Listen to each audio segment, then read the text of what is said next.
ini doktrin kita setiap hari, setiap orang mengaku mewakili Tuhan. Dauhan Allah, dauhan Kanjeng Rasul, bener ayat nu diucapkan nama, tapi tujuanana cantang tu eta. Nah ini kan berat Pak. Apa dampak dari itu? Dampak dari itu adalah ketika nama-nama itu menjadi sumpah.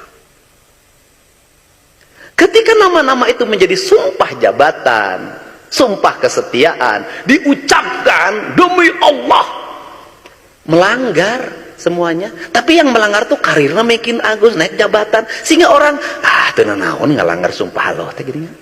Itu ge jadi rektor, jadi menteri, jadi anggota DPR, jadi gubernur, pasti masa jadi hal yang biasa. Bayangin loh Pak, tahun 70-an saya waktu SD, tahun 76 nggak berani bilang demi Allah, sumpahnya cuma dayak medu Pak, itu pun sudah nggak mau melanggar.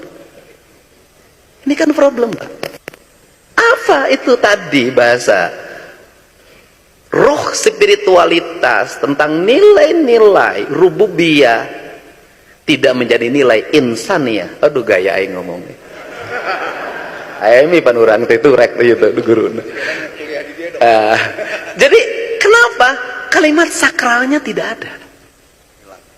Hilang. Apa kata orang Sunda? Kawung mabur carulukna sama lengiteun pandana, Ciamis tinggal pahitna, Ciherang tinggal kiruhna, resi lengiteun ajina, pandita ilang komara kaduru ku hawa nafsu. Sederhana. Apakah ini hanya pada kaum agamawan? Tidak. Ini berlaku juga bagi kaum akademis. Seluruh kerusakan yang terjadi di Jawa Barat itu karya kaum akademis. Seluruh kebijakan pemerintah provinsi yang banyak salah itu semuanya kajian kok, ada konsultannya. Itu kan akademis. Jalan yang longsor itu hasil akademis. Perumahan-perumahan yang di mana-mana dibikin bukit-bukit itu hasil kajian akademis. Banjir itu hasil kajian akademis semua. Kenapa? Akademisnya salah karena akademis berdasar bukan bekerja pada nilai tapi bekerja pada proyek. Nu lempeng dibengkokkeun, nu bengkok dilempengkeun, dikasih landasan akademis.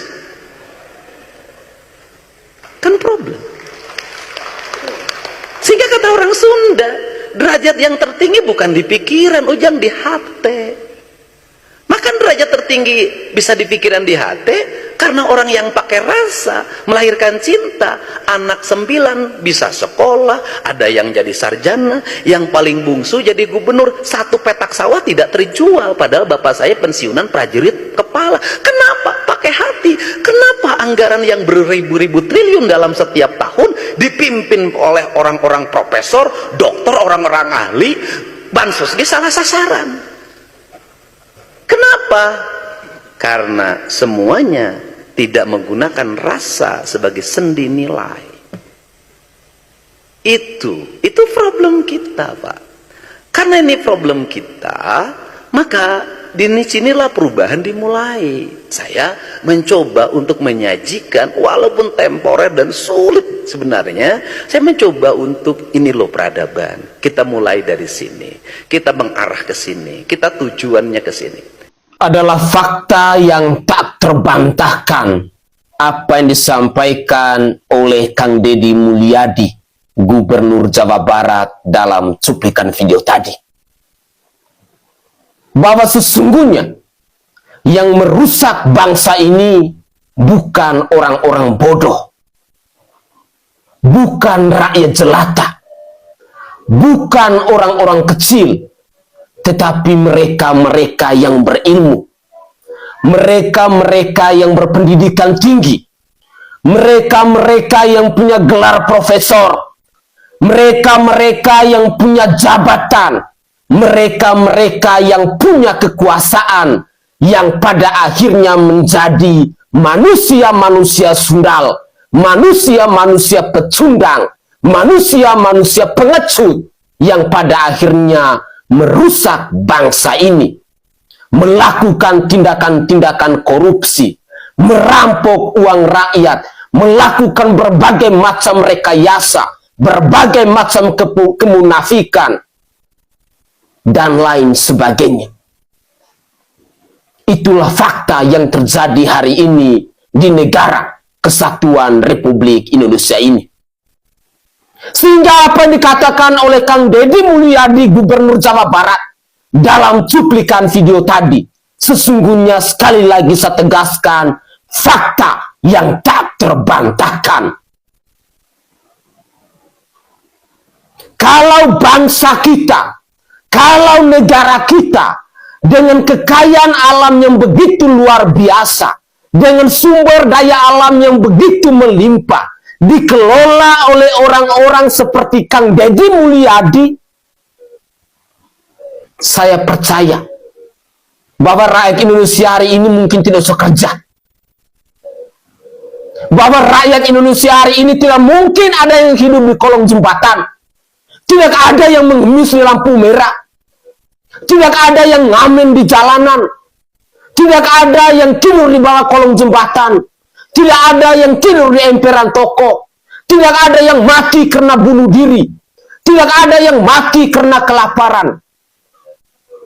Tetapi karena bangsa Indonesia hari ini dipimpin oleh manusia-manusia sundal, manusia-manusia pengecut, manusia-manusia egois, manusia-manusia serakah, maka pada akhirnya kita sebagai rakyat kecil bisa menyaksikan bahwa ada begitu banyak anak-anak yang mengemis di lampu merah, orang-orang yang ngamen di jalanan, orang-orang yang tidur di kolong jembatan, orang-orang yang mati karena kelaparan, orang-orang yang tidak mampu untuk mengisi kekosongan perutnya. Dan ini adalah fakta. Kita tidak sedang beretorika, kita tidak sedang berorasi, tetapi ini adalah sesuatu yang jelas-jelas terpampang di depan mata kita hari ini.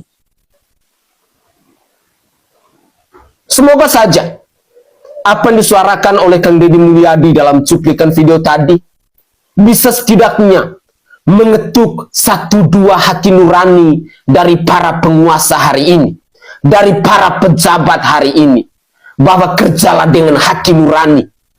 Ketika Anda dipercayakan oleh rakyat Anda untuk menjadi seorang pemimpin, ingat apa yang disampaikan oleh Kang Deddy Mulyadi dalam cuplikan video tadi.